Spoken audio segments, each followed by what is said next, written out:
What's up, guys? I'm Evan Wick, And I'm Patrick Spray. and this is episode 5 of Washed Washed Up. up. How's it on your end? I think I have to say it sooner because I got a little delay. So we'll Yeah, I see if think I there's a timed it delay. right. It's tough. I'm telling you, dude, I can't wait until we're in person doing this on some couches, Well, where you better been, man? lighting. Been in Where you been? California coaching up these guys. Yeah, how's that I will going? be back December 12th, so we can do an in-person one then. December 12th? Yeah, and you know what we could talk about maybe is the Cliff Keen Invitational. When's that? That's pretty close to then. That's coming up this weekend. That's this weekend? That's this weekend. Oh, that'd be perfect timing then. We might have one to talk about in we might have one podcast before then, so we might not do Cliff Keen then. But it'd be a good thing if we have an in-person discussion about Cliff Keen. Maybe we could be working on an in-person guest. Ooh, Ben, maybe, Maybe. That's one. maybe. I think Still he'd be coming up with a good. I lot of mean, ideas. who's that? So we're just still coming up with a lot of ideas, a lot of important people to interview. Get their perspective Yeah, on wrestling. I wanted to get Andrew Howe, but he couldn't make it. That one hurt. That one really I hurt. know I you I thought we were had it in the looking bag. forward to that one. Yeah, I was really Hey, looking forward to that one. there's still time. We're young. We're a young podcast. He said maybe some other time, so I'll keep him on hold. We just got to get a little recognition first, and then we'll be like, "Hey, man, we're big time now." Yeah, I even told him I'm Evan Wick. I'm a UW alum as well. I was really trying to butter this up. You tried to name drop yourself. Tried to name drop my just in case he didn't remember who I was. Yeah, Um, but I put that in there. But no, Cliff Keen will be good. I mean, it's pretty much hands down the toughest tournament other than NCAA's, right? yeah. I think the Midlands just progressively has gotten weaker, which kind of sucks because I used to really love watching that tournament growing up. Like that was always awesome. Christmas break, I go home from morning practice in high school and just go watch Cliff Keen or the Midlands all day. Like that was Yeah, so you used much to fun watch to it all me. day. Oh yeah, all day. When I was in high school, that was on Big Ten Network pretty much all day. It was better when it was in the actual Northwestern I gymnasium. know. I'm a little upset because the last year they had it was our redshirt year, and I think you and Xander were the only two freshmen that went. Kovac might have went. No, you didn't go. Kovac didn't go. But like since then, they put it in that Hoffman Estate Arena or whatever I hate over that in. place too. It's so like bare. There's nothing there. It's very I don't know. isolated. It feels very weird to wrestle there. I don't know if I didn't know if I was the only one that thought that. It was cool, just me as a freshman. Like you go there, and then there's a bunch of D1 teams, and you're like in the Northwestern arena. You feel like you're really in like a Big Ten environment. It seems like a wrestling tournament. I feel like right. You're in a gymnasium the whole day. When you're at like an event center, it just kind of feels off to me. Especially like when you're there all day. I don't know. Yeah, I didn't like the. I think it's like the Sears Arena or something. But no, the Something like that. Yeah. when it was in Northwestern, yeah, you feel like you're at a college Big Ten event, which is so much cooler too. The Big Ten is uh like the most established college sporting organization out there, or whatever. What are you trying to say there? I just think that like the Big Ten, I mean, it's got to be one of the biggest conferences, right? Even for Big Ten is football one of and the bigger everything. conferences. Yeah, for sure. Big Ten is like the Like, premier conference for most sports. I mean, they got the Pac-12, you got the SEC, but only the Pac-12 has wrestling, right? SEC doesn't really have wrestling. ACC is pretty prominent, ACC's prominent. I figured I'm not big on football, but it seemed like SEC was kind of killing it. as always. Yeah, but I mean, Big Ten basically just added all these Pac-12 teams for football. It's like Oregon, Washington, all those guys are in the Big Ten now for football. Yeah, it's so much different. Crazy that Indiana is a little side tangent. Indiana's killing it in football. How does that make you feel? Yeah. That's insane. Oh wait, this side. It's a backwards camera, right there. You know where they're from? Guess what state? That's Indiana. Guess It's what state? Indiana. That's You right. you didn't you haven't lived there since you were like 8 years old. I was older than that. I was like 12 or 13, I All right. think. You can still claim Indiana citizenship. I will allow it. I'm a dual citizen. How is that team doing, the Colts? Dude, they just won today. It's so terrible to watch, but it's entertaining. Dude, yeah, so yeah, we had Trent on last week, but apparently he posted the Lions beat the Bears by like 3 points, and I was like, why was it so damn close? It's Thanksgiving, man. Anything can happen. I guess so. All right. You ready to get into All it? right, enough small talk. You go. Yeah, I missed you, man. It's been a while. It's been a long time. Well, maybe you can move back. Gonna June. I know. It's going to I'll be be a little back. bit.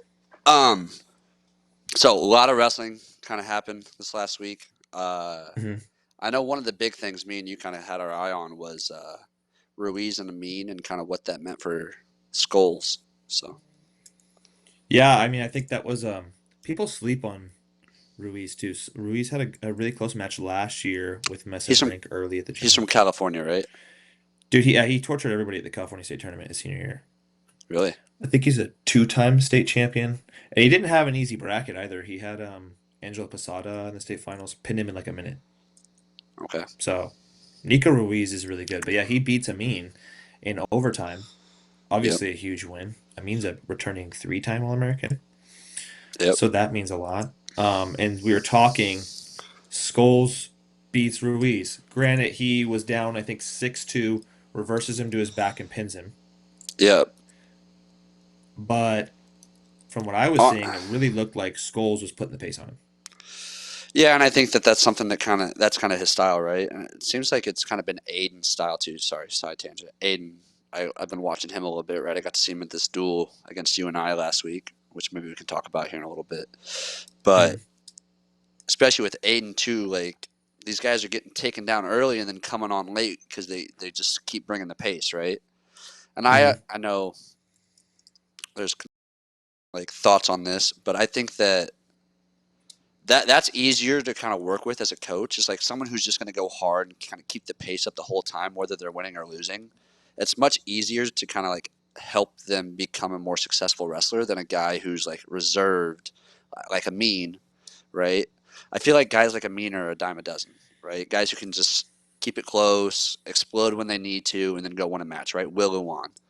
But I think more and more kids who are pushing the pace, getting the offense, whether they're winning or losing, those are the kids that are going to continue to develop and see continued success, in my opinion.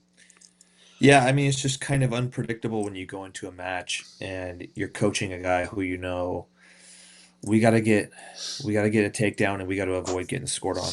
I mean, good defense is huge, but if you can pressure forward, like when I watch Skulls, when I watch Aiden, when I watch the Mirasolas, seems like they can pressure forward and counter as well at the same time. So that's what you want to Yeah, see as a coach is guys who can pressure forward and still be counter offensive.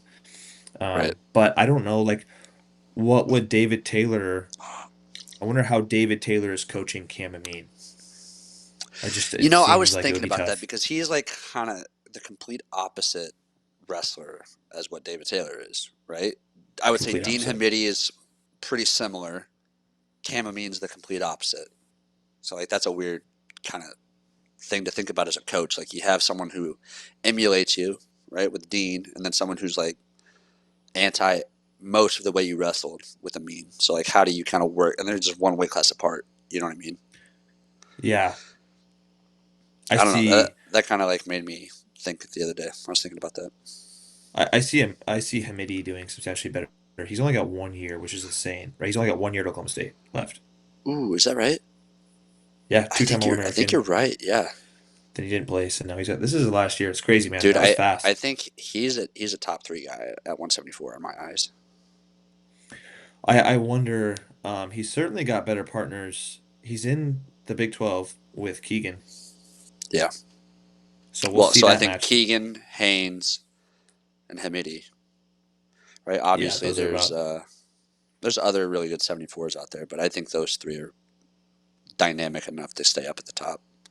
I think Lenny Pinto went down. He'll be good, but gosh, I don't see too many people breaking that top three. Like talk about a deep weight class. Those guys are all really, really, really good. Um, Yeah. but yeah, I think Hamidi will do substantially better under David Taylor than a Cam Amin. I don't expect much different out of Camamine, but I think Hamidi can do a lot different now that he's got David Taylor in his corner. So weaving this back to Ruiz, Amin, and Scholes, how do you think? Because I think we kind of just went on a tangent about how Amin is kind of like it's a really good win. He's been very successful. But like, what does that actually tell you? You know what I mean? Like, he can win and lose a lot of those close matches just by like split second. You know what I mean? Yeah, doesn't say much for it doesn't say much for Nico Ruiz other than the fact that he beats an All-American, but like you said, Amin's had some pretty bad losses in the middle of the season, especially last year. Um, he had a few bad losses in the middle of the season. So, I mean, it's just he's back and forth sometimes, but it does prove that Nico Ruiz is up there and can compete with All American status guys and not get whooped. And it proves that Scholes is right there too. Because I mean, and although he was down going into that pin, when he pinned Ruiz, what I saw, he was putting the pace on him and he was breaking it. And even if he gets off his back, what is it? It's going to be 6-6, right? No, it would have been like, so he Well, gets he. seven or Oh he gets yeah, eight to six for six, eight to reversing him. six, 8-6. Yeah, My bad. reversing him to his back is six. So he was down 6-2, then he reverses him to his back. So plus six, 8-6. Yeah, yeah. Yeah. But yeah. I mean, I'm just super impressed when I watch Scholes. I watched him wrestle the UNC kid earlier today. What's his name? I forget Faye. Faye. No, it's just Faye. The guy's not super great, but But you Scholes watched looked the very match and he impressive. looked pretty impressive. He looked impressive. Yeah, I mean, just like solid positioning throughout the whole first period. It wasn't like he was beating the crap out of him at that point, but then as Yeah. the second and third period came on, I mean, the kid was just basically giving him takedowns. You could tell he just wanted out. This is a question for you. I thought this like kind of the last time I watched him. Do you think that he looks at all like Mike Poeta when he's wrestling? Like the short, boxy frame, just kind of working forward. Almost seems rangy with the way he wrestles, but like is a shorter guy. Yeah, it's almost he's got like a long torso. Yeah, like he's long, but he's obviously a shorter guy. Yeah, Kind of yeah. reminded me a lot of Poeta, which I think is kind of cool because that's his coach. Yeah, and he does wrestle kind of that boxy style, just Hmm. square stance. It's almost like Iowa-esque, but he's a little bit more dynamic with those outside like he hits the outside step a lot. Yeah, he scrambles through positions a lot better than a lot of the like Iowa guys that you would come to think of. Yeah, it seems like when I'm watching the Wisconsin kids who went out, Aiden, Marisola's, him, Messenbrink, they're all hitting that outside step a lot. That's very interesting.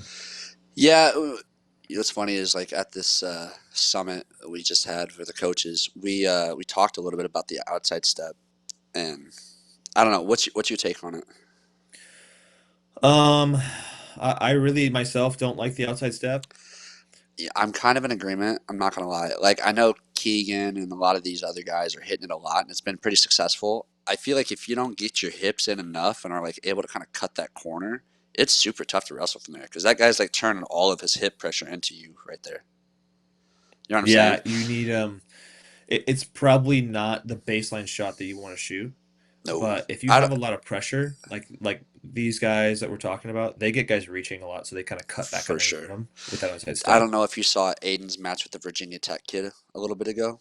Um, he hits an outside step, and this guy just kind of like flattens Aiden out completely. You know, and I think that it's a little bit more obvious with Aiden just because he's a little bit smaller guy at 197, right? Plus, he's a true freshman at a pretty big weight. But I think that is kind of like the low point of like what could happen from an outside step. You know what I mean? Just kind of embodied that way.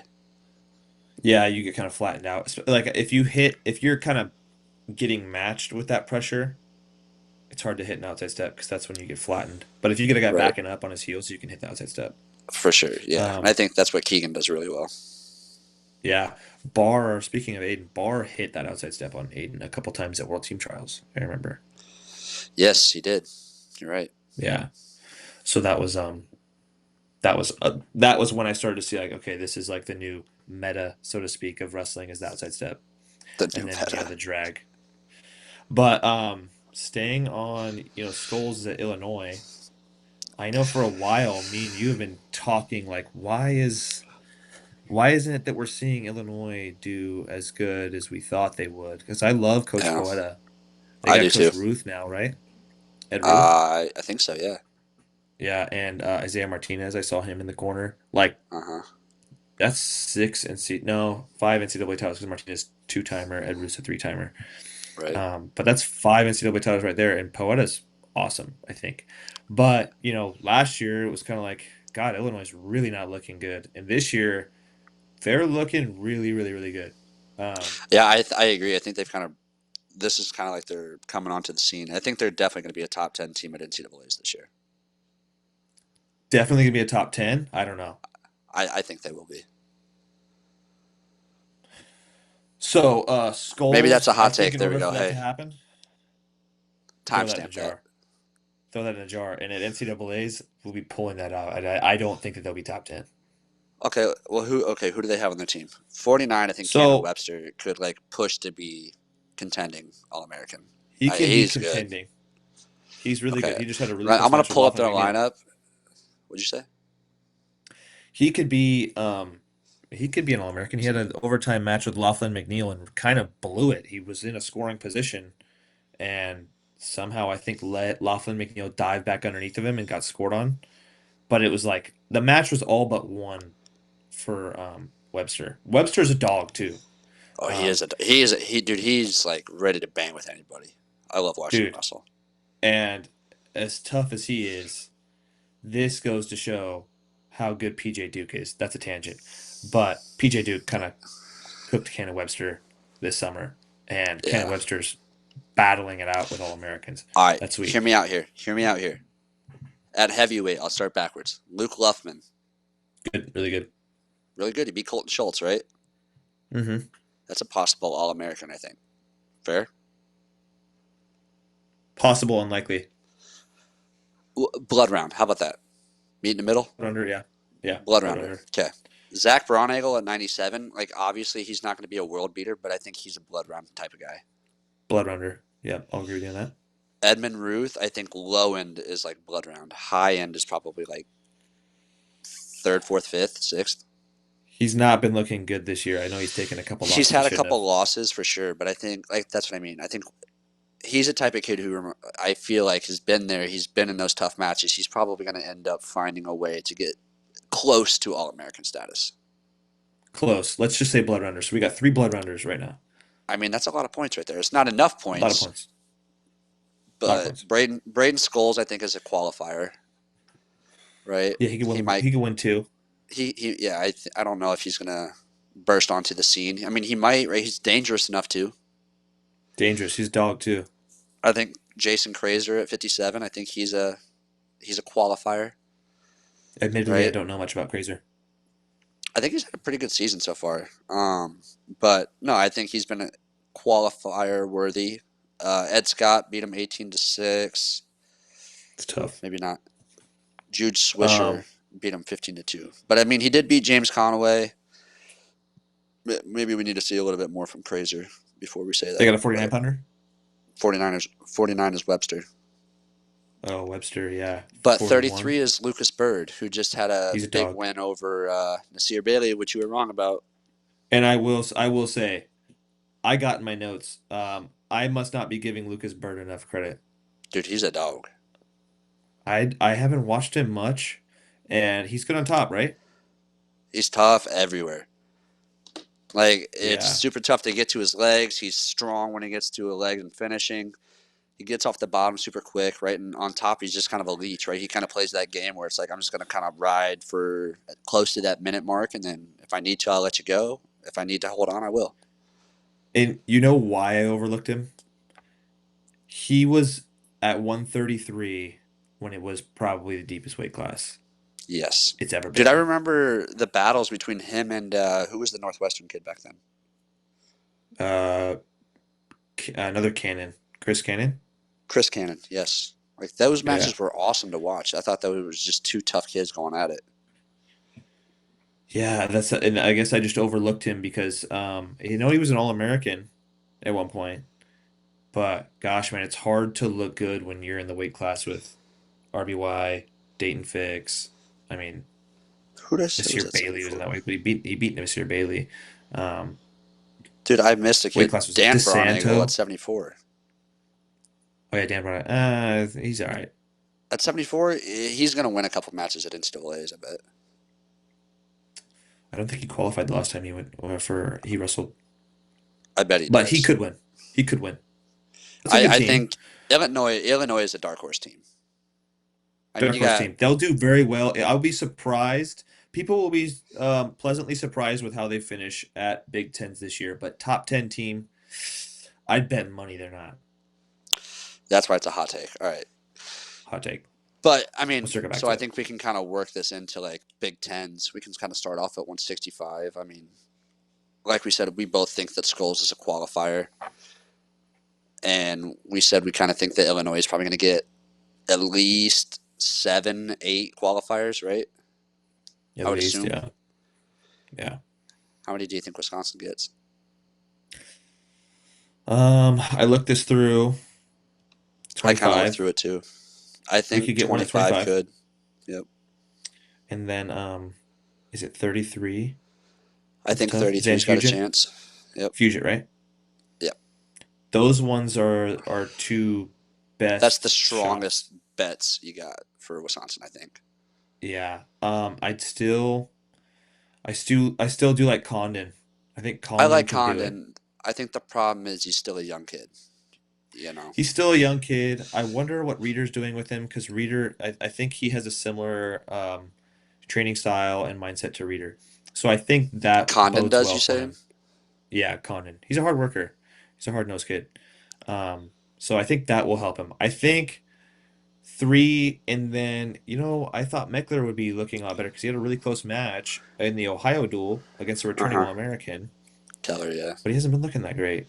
Um, Yeah, I was talking to someone today about it, and they're saying that like he's pretty close to a breakout, or he could be. He feels like he's good enough when they're like just kind of watching and working with him. yeah, But I don't know, man. I don't know if I see it. It sucks. I hope he does well, but I think the number like if there was betting odds, I'd put it at 2.5. yeah, 2.5. But I mean, here's the thing: is it's so I don't want to say it's easy to make NCAA's in the Big Ten, but the Big Ten, if there's 14 schools for wrestling, some of those weight classes are going to have 11 qualifiers, and one of those guys is bound to have a decent turn. One of the remaining eight, Condon, Meckler, one of them I think will figure it out and make their way out. So I think three or four. I was thinking about this the other day. Do you think that the number of qualifiers like spots qualified for Big Tens is going to go down this year at all per weight class? Like Why do there's you think it times that would? we've seen it up at like 12, there's times we've seen it up at 13. I think that it's going to be pretty regular around 8 to 10, So right? you Which think it's going to obviously remain the makes same? it I think if anything it's going to take a tick down. Why do you think that? I don't know. I'm kind of thinking about like who I don't know if the Big 10 is as tough as it's been in the past. I would maybe agree. I Like would just depth say wise.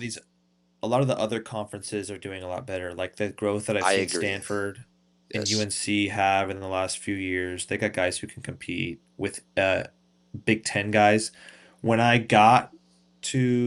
came to Cal Poly and wrestled at Cal Poly, I don't think Oregon State or Stanford could have competed nearly as good with a decent Big Ten team as they could now. And I think that doesn't bode well for Big Ten, but I think Big Ten's still just as tough as it ever was. Penn State's solid. Minnesota's good. Iowa's good. Nebraska's good. Ohio State's good. Dude, Ohio State's lineup is slept on. I was looking through that the other day. Um, Maybe they, that's fair. Maybe I'm just sleeping on all of them. yeah, I mean, like Ohio State's lineup for some reason doesn't get as enough love as it deserves. They're like we think Illinois is good. Ohio State will cook Illinois Think so. this year. Will cook Illinois. Yeah. I guess I don't. I'm not very familiar with their lineup, so I don't even know. But I mean, they got Buzakis, they got Jesse Mendez, freaking Karchula still hasn't made the lineup. He's a returning All American. The dude hasn't made the lineup for the last 2 years, right? Um, you think did he get beat out or is he hurt? I think I mean, he's either hurt or he's beat out. But one of the years, I heard that he got beat out for the spot. Patty Gallagher 157, Sammy Yeah, Sasso 165. Like it's just if they were in any other conference, they'd be conference champions easily. yeah, But because they're in the Big Ten, dude, it's just like they got their work cut out for them. Gosh, man. I mean, they you know what? They're someone who I would say, however people think that they're going to do it in NCAA's, they're probably going to do a little bit better. I just don't see people giving Ohio State enough credit. that's I think fair. Ohio State could be good. Yeah. I think they could be good too. Um, That makes sense. but individually, you were talking about Messenbrink, correct? At Big Tens. I was talking about Messenbrink. Oh, did you want to bring that up? You said 65s at Big Tens.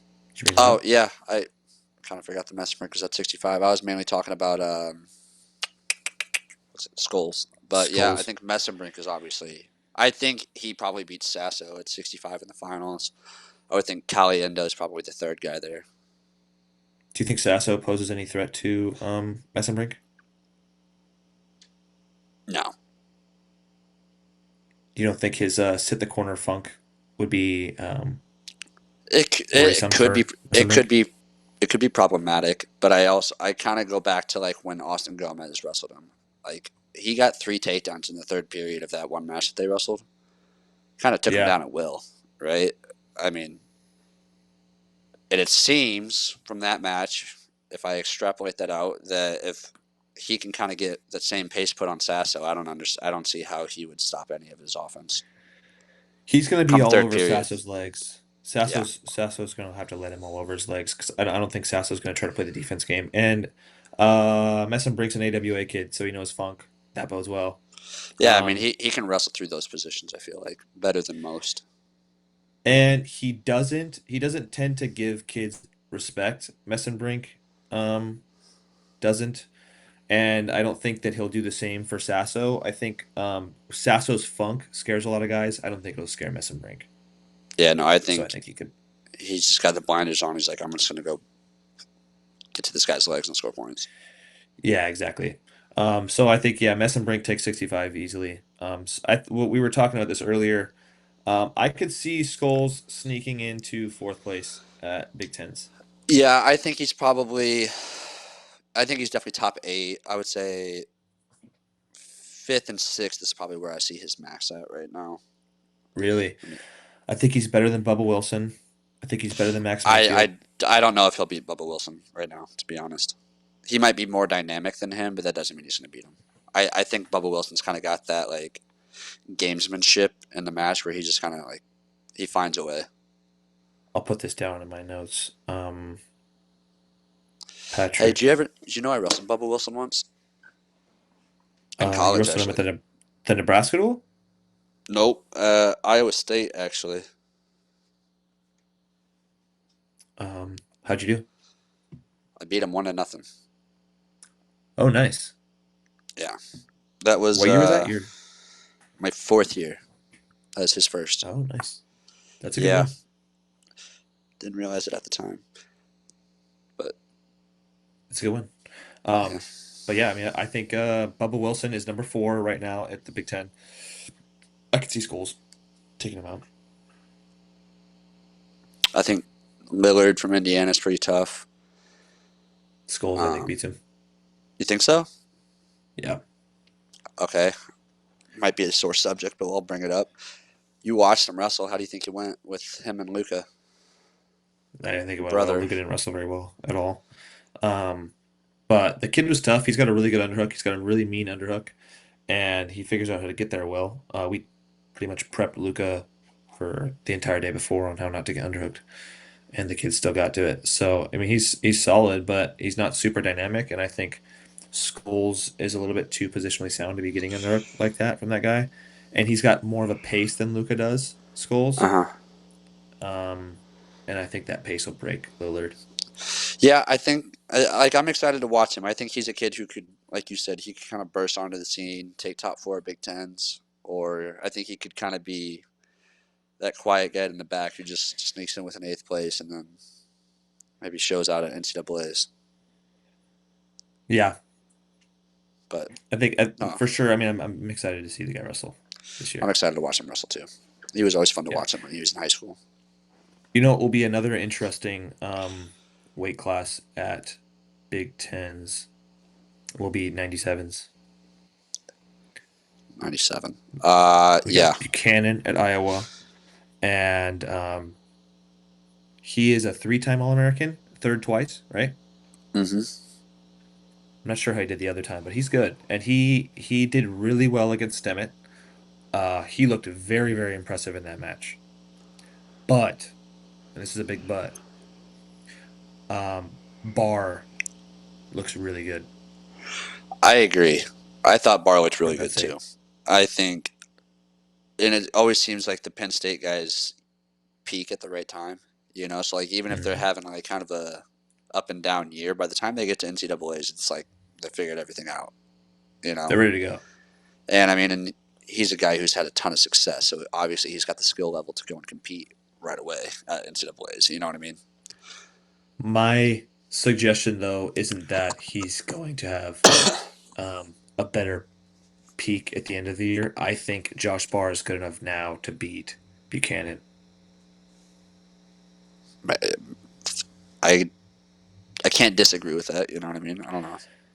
Yeah, I mean, so talk to when I've talked to Bernie about the guys in the room, Bernie Truax, who wrestled there Is last he year, was still their wrestling down 84 there? pounder. No, he's actually he came back down here. He's not coaching at Cal Poly, but he's in town. Really? Yeah, he just moved Cool. back yesterday. But when I talked to Bernie about the Penn State room, he speaks very, very, very highly of Barr and says he's one of the toughest guys in the room. Um, so that means a lot to me. Bernie saying that means a lot. He says he's one of the toughest guys in the room. What do you So think that means for Aiden Sinclair next year? I think this year he's probably going to redshirt. you mean He's got Marisola? nope. I mean Aiden Sinclair because his win over Barr, how impressive that was at U.S. Open. Oh Obviously, he yeah, lost to him at trials, right? But it means a was that lot. trials It's that he just lost to him at? yeah, he lost to him at the World Team Trials in Yeah, Akron or in Ohio. that's right. Yep. It means a lot. I don't know. Maybe Aiden's in his head. Maybe he's not. He's Aiden's in his own head. Maybe Aiden's not big enough yet. Because I know, I Yeah, mean, realistically, he's probably an 84 pounder, right? probably. I think he's trying to get up to that weight class, but I would say Yeah, theoretically he's probably still an 84. But yeah, I mean, he's been out here competing with these guys, right? I mean, he just beat Dan Braunagel. These are really close matches now with three ranked guys, and I'm kind of glad he's getting a red shirt this year behind Rocky. I think a year behind getting in the room with Maple and guys like that and just getting better. That's going to really bode well for him in the next 4 years. he's gonna have a hard time being an All-American this year, though. This year, yeah. Well, that's why he's redshirting. Oh, he's returning. Yeah, Elam's going to come back, I think. Oh, okay. I wonder, but yeah, Aiden looked good so far. I mean, I think he's gonna get substantially better. Um, I just think small at the weight. He's a freshman, so it was hard to be consistent. But his win against Barnacle shows a lot. His win against Barr at U.S. Open means even more to me. Oh yeah, for sure. Yeah, because Barr is very good. Yeah. But yeah, 97's stacked this year. Elam, Yeah. Buchanan, Ferrari, Barr, stacked. What's it like at Big Tens other than Buchanan and Barr though for 97? I I know guess Maryland's Braunagel. guy. Maryland's guy. I forget his name. Jackson Smith, right? Oh yeah, he's tough. Did he move up to He dropped 97? down though. He went down to 84. Yeah, he went down 94. He went down to 84. So that makes it tougher. Whoever's at Ohio State, I'm blanking now. Could be really good. 97, Luke Geog, Salazar, right? Luke Geog, Isaiah Salazar, Pratt solid. was telling me the other day that Salazar was like the strongest guy he's ever wrestled. I've heard that's what Bernie said. That he's insanely strong. Yeah, Salazar is literally just like a A muscle hamster. caveman. Yeah, he's literally just bare strength. Yeah, that's what I've heard. That's very impressive. And his position is insanely good. Like I could anybody not who can, imagine trying to move him. I know, dude. That's got to be so frustrating wrestling that match Oh, against a guy like that, so strong, so positionally sound. yeah. Did you ever Um, have anybody like that in college? You were just like, I don't know how to move this person. I got my butt kicked against Vincenzo Joseph. That was a pretty frustrating match. Really? He was pretty hard to move. I gassed myself out trying to score on him early and couldn't recover the rest of the match. I remember when I would get to Makai Lewis's legs, it was incredibly hard to finish on him. Um, he was really strong. David McFadden was my kryptonite in college, just positionally sound. Had him beat a couple matches and would just blow it in a weird scramble, but super hard to get to his legs. He was solid. Yeah. Yeah, he was really good. What about you? Do you have anyone that stands out? No, I was thinking more of like in the practice room, but I mean, Aiden's like do you? that. Aiden's positionally sound. Yeah. Do you remember Luke Rao? Yeah, I remember Lou Grau. Dude, wrestling him sucked. Yeah, Like he was strong. he was so strong, and I was like so weak when I first came in to college. It was a tough day whenever I had to wrestle him simply because he just threw me around like a wet rag doll. Was I he a state couldn't champ? get to his legs. Yeah. I mean, towards the end, I started kind of figuring it out a little bit, but it was always tough with him. Like I just couldn't find a way to get to his legs because he was so strong at just keeping me at bay. Yeah. I mean, gosh, it's cool reminiscing about those guys back then when we first became freshmen, and we're Dude, like, you thought Luke Rao and Mikey Cullen were the same person for like 3 months. I couldn't get their names right. And Mikey Cullen and JJ McClelland. Yeah, JJ McClellan. I couldn't get their name. I like thought they were the same people.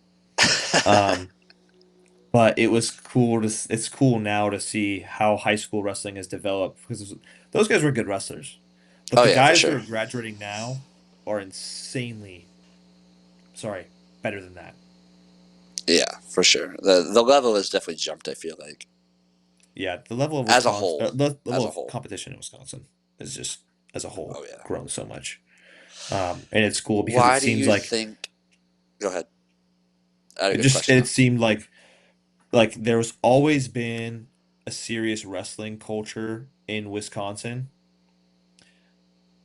even when it wasn't that great. And now it's cool to see that, those fans have something to cheer for at the national level and now at NCAA's, and they can go to the state tournament and be like, we're watching these kids. Some of these guys are going to be NCAA champions. They're going to be on ESPN in a few years. Where I think like when I first got to Wisconsin, that was like a far cry Yeah. from reality. Do you think that? Why do you think that Wisconsin University is kind of failing then when the state of Wisconsin's producing high level athletes right now in the sport of wrestling? Um, I mean, And I'll preface this a little more. I think this is a pretty hot topic within Wisconsin right now. I think that a lot of fans are starting to see like the capability of the state, and they're like, this is our time to kind of break through, and we are just not. It kind of seems like we're regressing, to be honest, you know.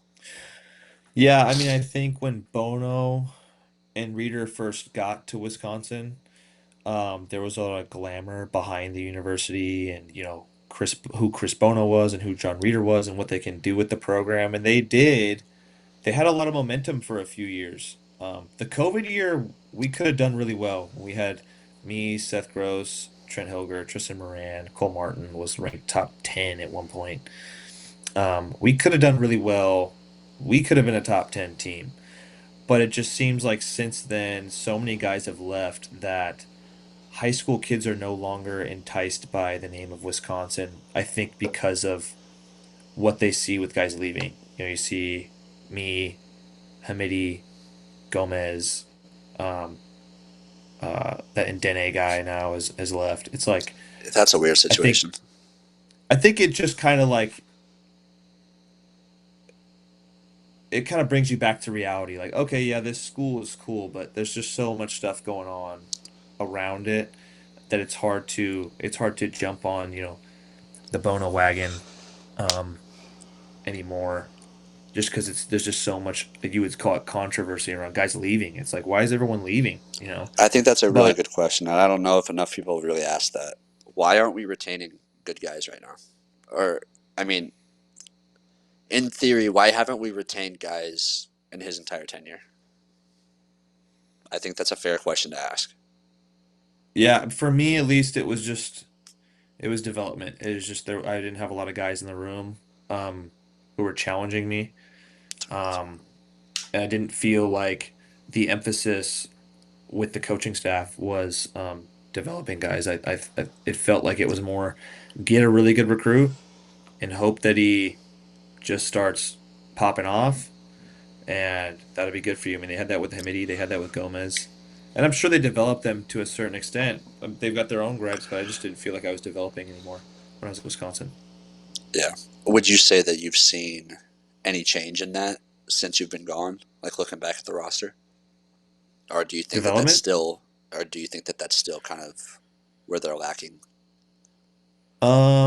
I think it's still where they're lacking. Since I've left, Hamidi's left, Gomez has left. Maybe they would say that it's, because of partners or some other external reason why they have to leave. But I would assume it's got a little bit to do with development. And I don't see development happening too much at Wisconsin. The only person I've seen really develop um, when I was there, Garrett Model did really well. Yeah. Ethan Rotundo developed a lot, and these are guys who don't have a serious name, but I saw those guys develop, um, and they bought in. But it just seems like there's a cap on that, you know, I know what you're saying. It's kind of like it's a strategy that seems like it's a limited one to kind of limited. develop Yeah, kids. that's what I would But say is holding Wisconsin back is just the development.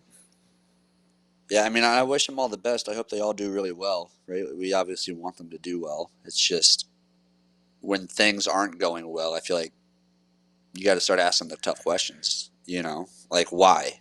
If we can't just keep sitting at mediocrity. Here's the thing. I think Ono and Reader are really good at promoting the program.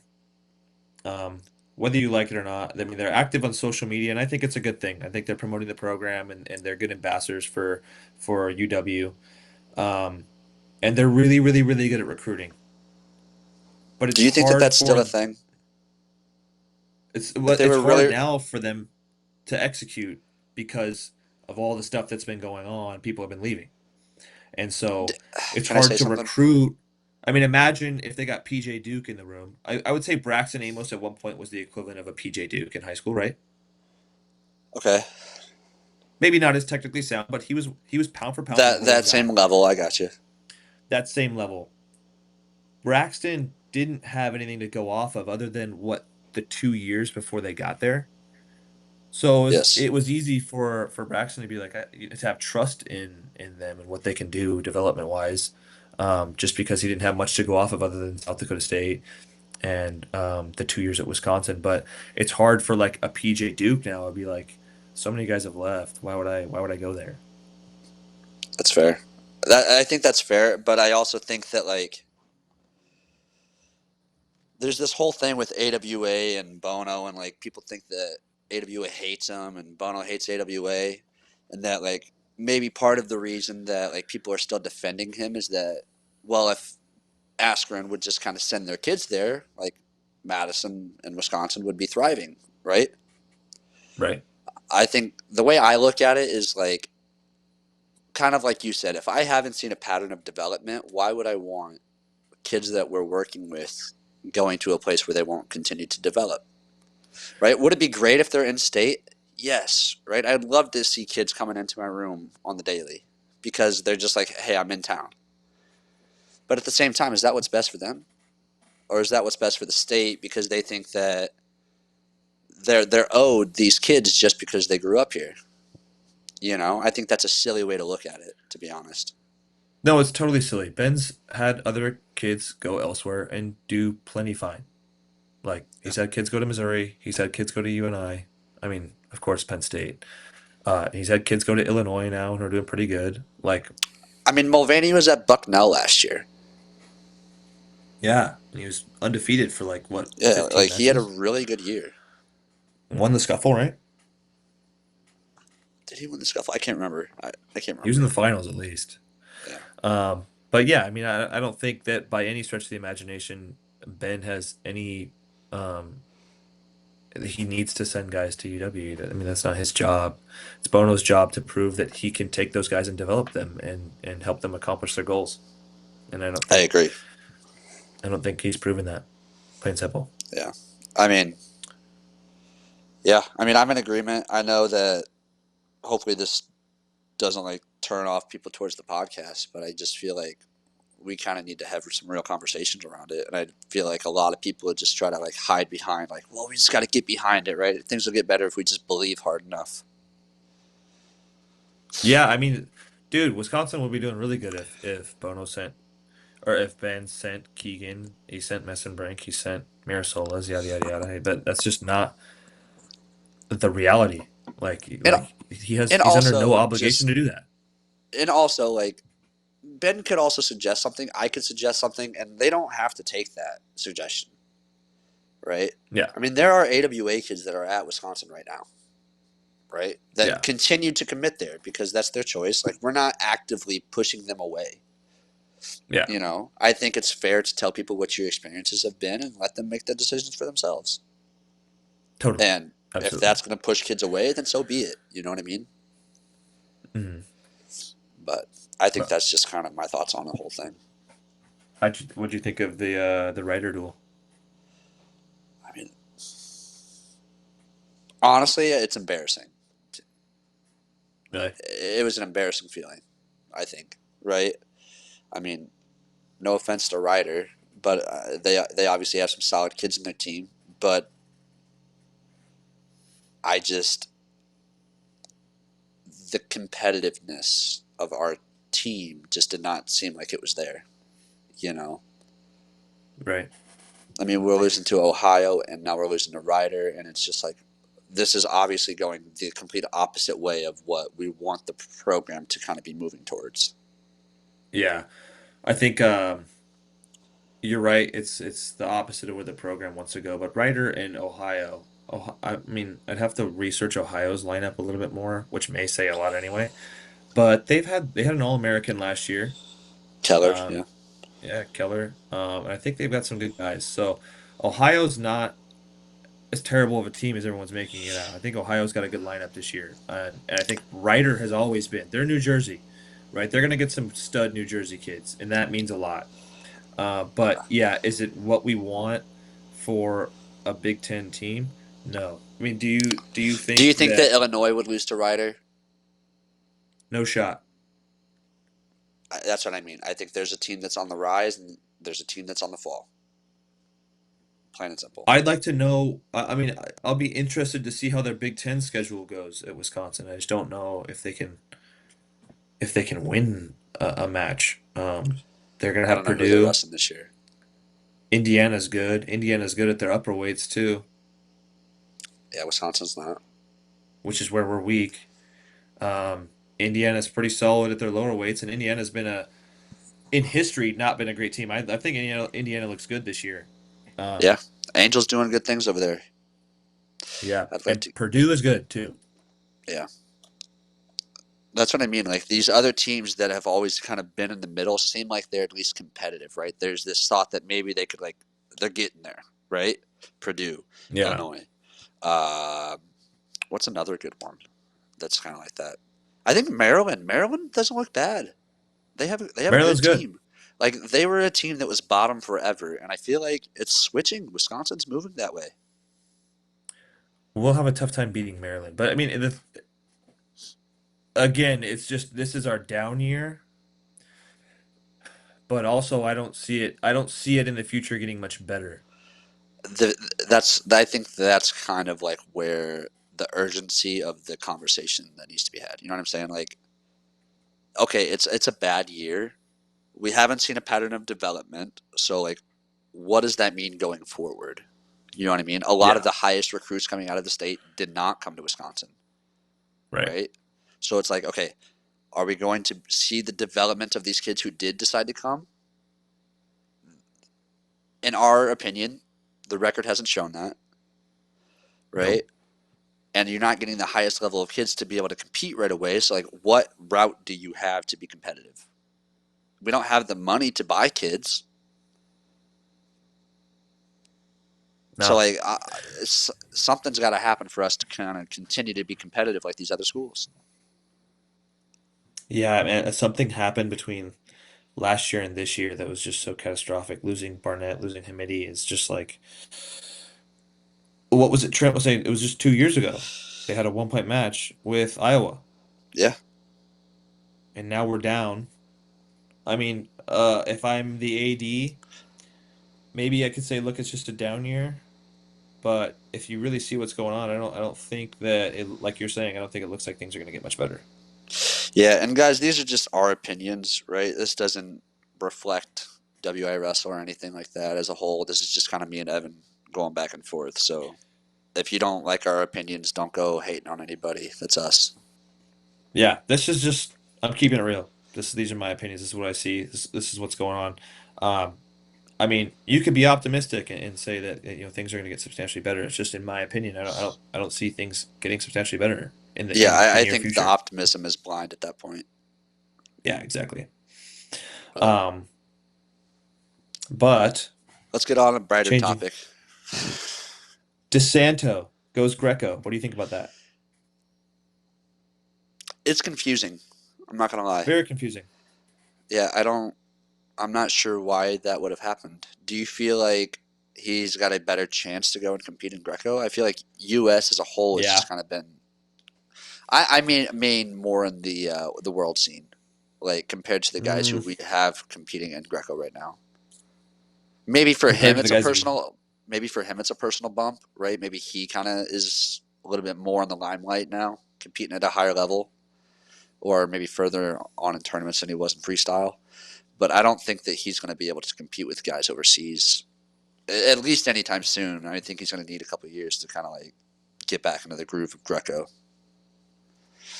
Yeah, it's going to take him a few years, but no matter what, I do think he's got a better chance of medaling in Greco than he does of doing anything in freestyle. I mean, it Uh, sounds bad, but I don't think he'd ever make a team in freestyle at this point. no, I mean unless he can wrestle under some other country, Can he? he's not. No, I'm just saying unless he's not ever going to make. He could make the freestyle team, maybe, but he's got a strong chance, I think, of making the Greco team. That's fair. Side topic. Okay, You ever going to another wrestle side for topic on the Croatia? side topic. Probably not. For those of you guys that don't know, Evan and his family is kind of from the Croatian region. Uh, My mom is from, or my mom's mom, my grandmother is from Croatia. and I know there was talks at one point about maybe you do compete for them, but never went through. Um, in retrospect, I probably should have done it, but it costs a lot of money, and you got to take like 2 years off, I think, when you're changing countries. And I don't know, it just means a lot more. Like you see, Miles Amin is a really good wrestler, and he's medaled at the Olympics, he's medaled at Worlds, but people don't seem to give him the recognition that he deserves, mostly because he's not wearing an American flag on his singlet. And I think that Do you means a think that's lot for true? me. I don't know if I think that's true. I think it's true. I think he gets a lot of recognition. He's a couple-time world medalist. He's a couple-time world medalist, but does that mean that he gets a lot of recognition? I think people respect him as a good wrestler, but he's not. He can't ever be a wrestling celebrity because of that. You know what I mean? In the United States, he can't be.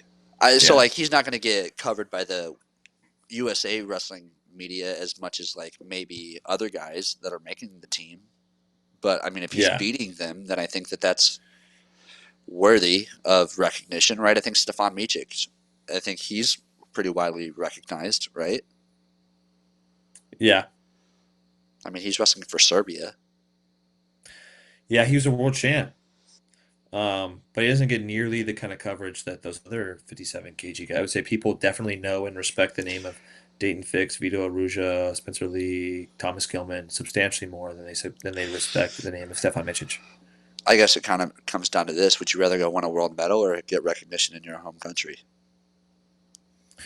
Um, Winning the world medal comes at a cost of me sitting out for 2 years, and winning the world medal comes at a cost of me having to pay a bunch of money in order to um, I think they call it defect to a different country or just Is change flags.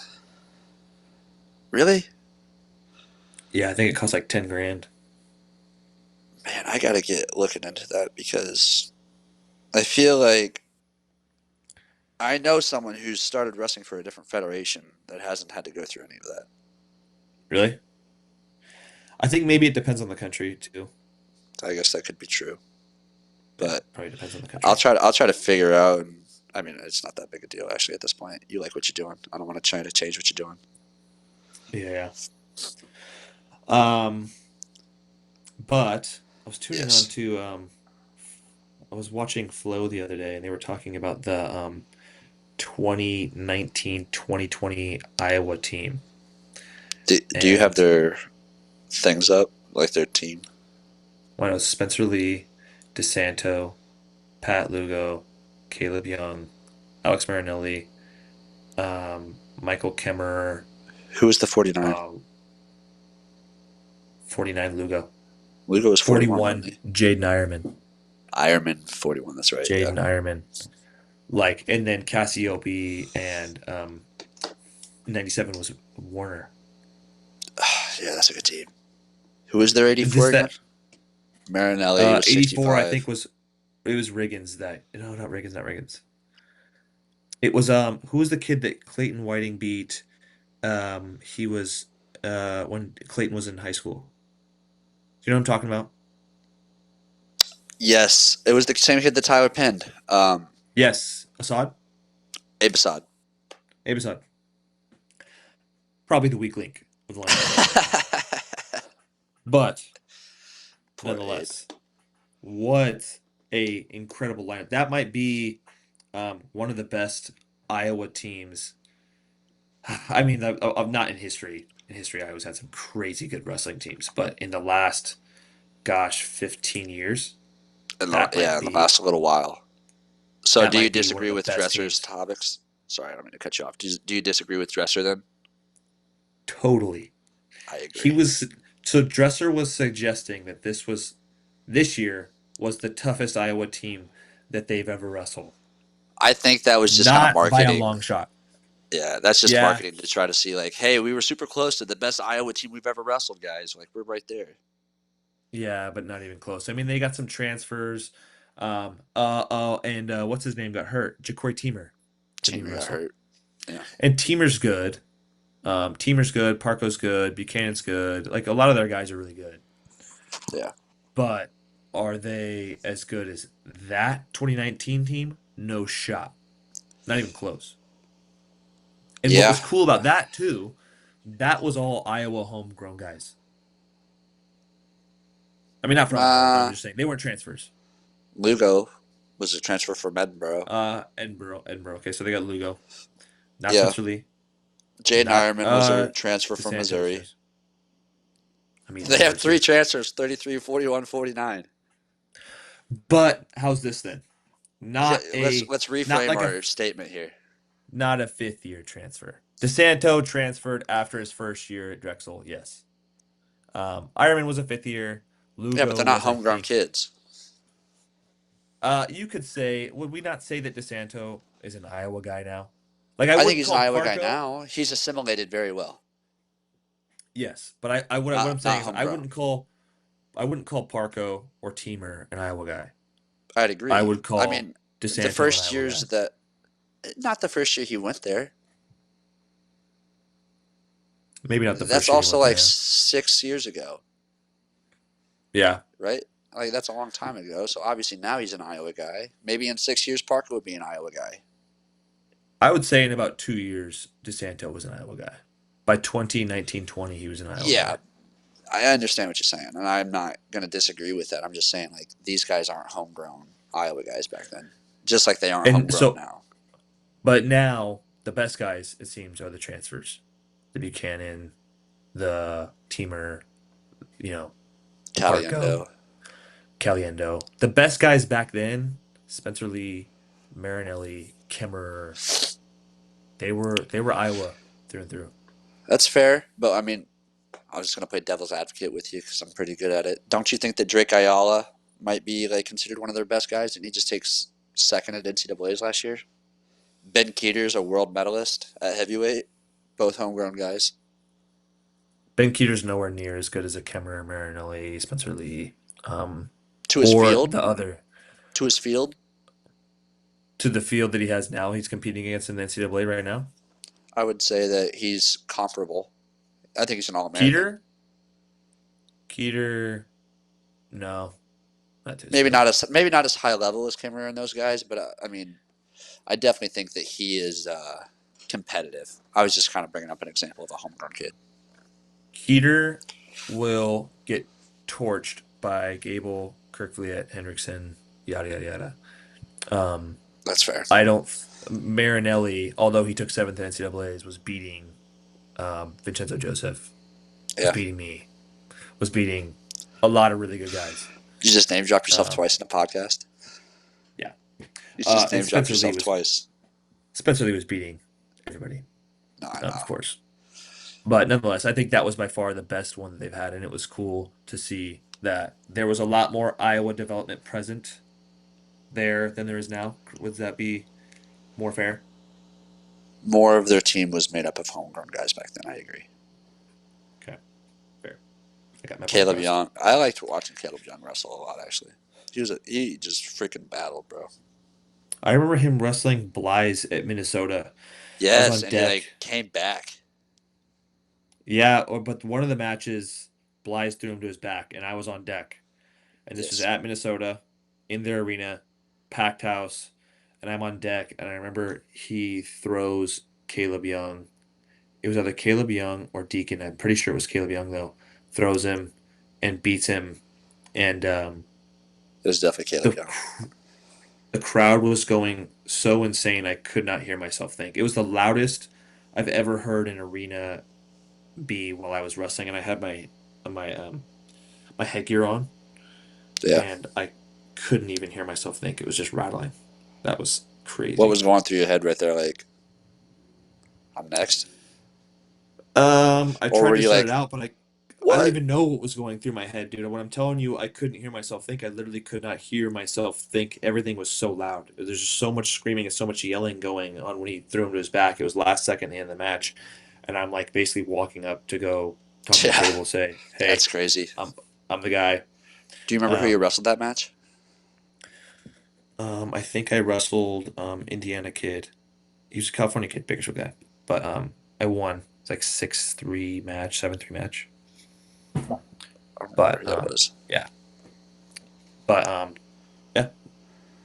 So Yeah, I mean, is there anything else that we should go over, man? I feel like we've covered a lot of good topics today. any big last thing? Any big hitters coming up in high school Wisconsin wrestling? I so badly want there to be another year like there was last year.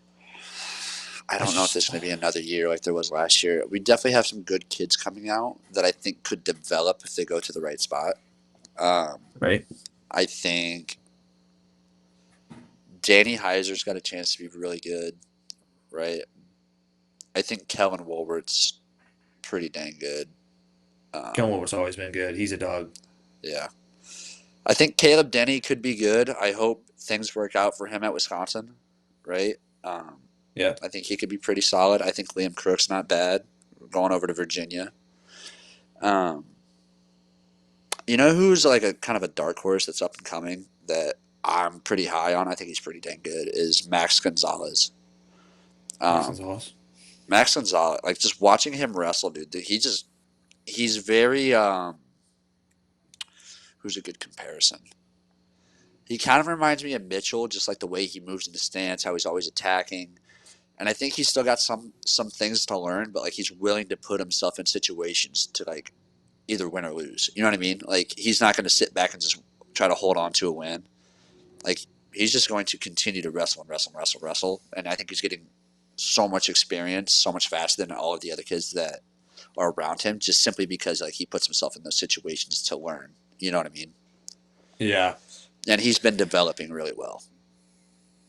I think it means a lot, like when you watch a kid like that and you can tell it's not really about um, winning or losing. Like they don't get wrapped up into all the things that can make you nervous, winning, losing. You know, the money my parents spent to come down here, my my relatives are down to watch me Yeah, wrestle. I'm nervous. I'm scared if I lose. It's just about beating the guy in front of them. Just like, yeah. putting their hands on somebody and scrapping. That's one thing that I don't think I did very well in. Like, I feel like the older I got, the more I started to worry about all the external things, you know? Yeah. And it's wasted energy. Like, you can't control anything that's outside of your purview. You know what I mean? Like, very rarely was I in the match and just like focused on my match. You know, it took me a long time to kind of like get over that and figure that out when I was competing.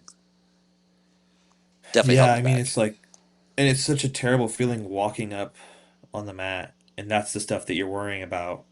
And then this dude's gonna put his hands on you, and it's like, you're not even focused on the guy in front of you. You're You're focused not on you're everything not else. ready for that. Yeah, you're just not ready for that. Like you get up onto the mat and you're like looking down like, "Oh crap, I'm going now." You know what I mean? Like you're just not ready for that type of fight that you're about to be in, I feel like. You know, and I think so often that just catches people off guard and it can be such a demoralizing feeling. Totally. And I mean, it's just like I've coached tough kids, and I've been teammates with tough guys who would never let somebody punk them like that. Like they got Yeah. punked in a match, but it was just like they Yeah. let so many other outside things, um, shake them up that they didn't end up actually wrestling and actually fighting with this dude in front of them. You know, it was Yeah. like, dude, you just got distracted. You got I distracted with I so many other things around you. I think that's a big thing that a lot of people don't understand is like just the distraction of everything and like actually trying to maintain your the same level of focus. Like when we were in the practice room, everybody's scrapping with everybody, right? There's obviously guys who are better than others, but there's like no distractions. You're just locked in that one little room and just go on a battle. You know what I mean? Yeah, Not once did I ever feel in my competition that same mentality that I had in the wrestling room. For yeah. college, I I'll mean, say. we all know those guys who in the room. It was like this dude will tear his own ACL before he gives up a takedown, but then someone touches his legs in competition and he lets him take them Yeah, down, and then puts his head down. It's like, dude, what changed? It's just plain and simple. You got distracted with rankings.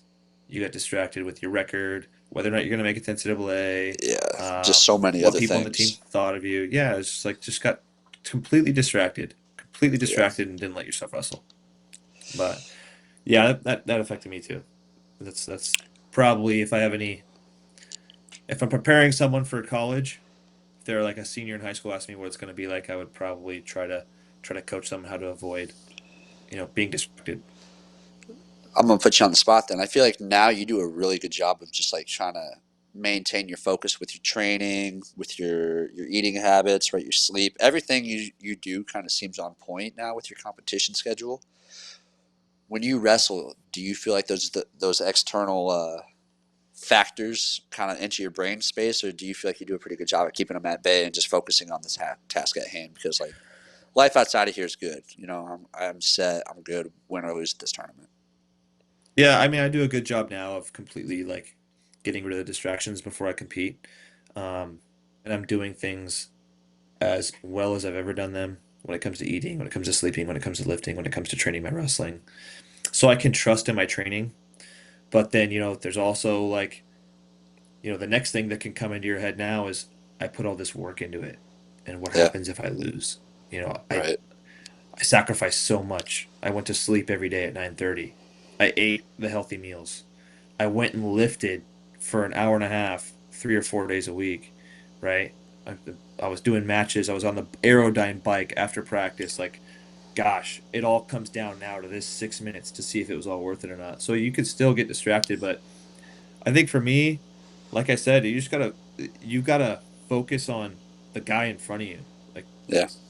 some dude just stepped on the mat with you. You gotta see what you're made of, right? And you gotta see what this guy's made of. That's what it's about. Where I would shake hands with guys, and the only thing that was going through my mind before was like rankings and records and making it to NCAA's and being an All American. And what if I lose to this guy? What are the coaches gonna think? What are my teammates gonna think? And it's like, gosh, man, it's so distracted for this entire And match. honestly, it's just like a big snowball that just kind of keeps going and going and going. It's hard to put a stop to it once it gets going.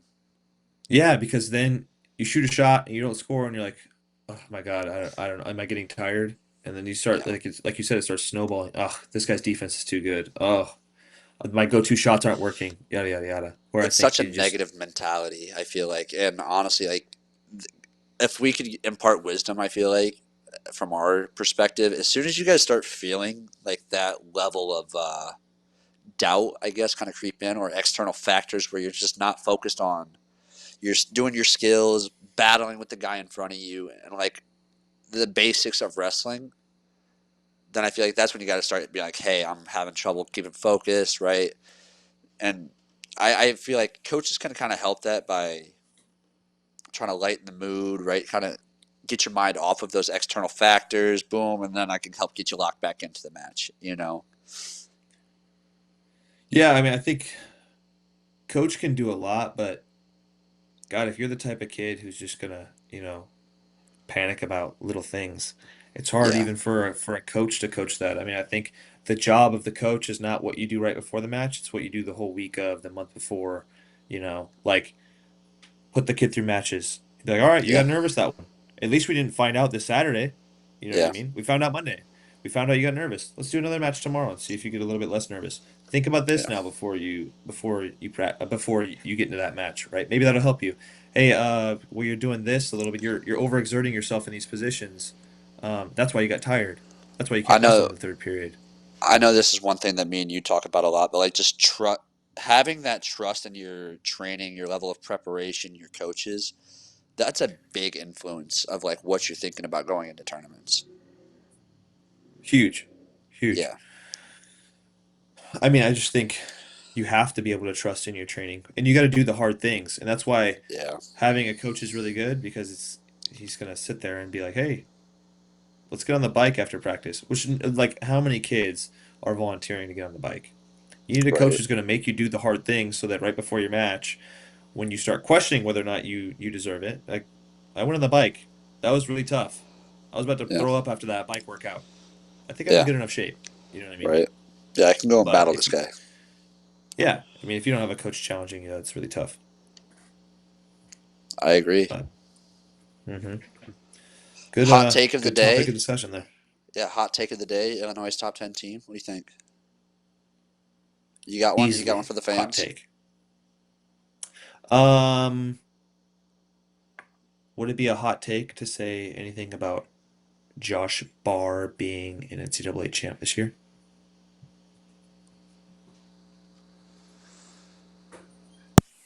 That's more of a lukewarm take, I think, but still, I'll give it to you. I'll give it to you. We'll put it in there. It's probably NCAA not the champ. consensus yet, but so I'll give. Oh wait, that's the same weight class as Ferrari. Yeah, that's a hot take. Hot take. Hot take. You got it. And Mine's Buchanan. mine's a better one though. A lot hotter. Oh yeah, Yours is scalding hot. scalding. Watch them take 11th. I'm gonna be pissed. I would say I would be surprised if they get to 15, but that's just me. Really? Yeah, I'd be surprised if they get to 15 because I mean that if everyone wrestles well, they've got round of 12ers, and they've got one dependable maybe All American at Who's that? Lucasburg. Yeah, Lucasburg. Would you I say would he's think you though. would I would. you would bet that he's an Yeah, All American? I would bet he's an All-American for sure. Yeah, We should get Mike I think Poeta on here and just tell him how you've been trashing his entire team. I like Poeta and I like that whole group because I like Poeta, Pritzloff, You like him Andrew as like a top Howe. 20 team. That's about it. What do you mean? No, no, no, You no. I'm not. I'm talking about um, the whole group. Like, if we could get Poet on, I think we could get Howe on because those guys go back. They used to train together. I know. I was just We got to talking get about the Howe. team of Illinois. Illinois, I like him. I like him, but You 15. That's where still I'm stuck on how, huh? still stuck on Howe. Still hurts me, dude. But no, I think it'd be I good. thought Maybe we do get an in-person guest when you're back here. Maybe that's a little teaser. start brainstorming. We'll start brainstorming. I got a couple in mind. Sweet. All right, All man. right. Yep. Well, all right. Thank you guys for tuning in.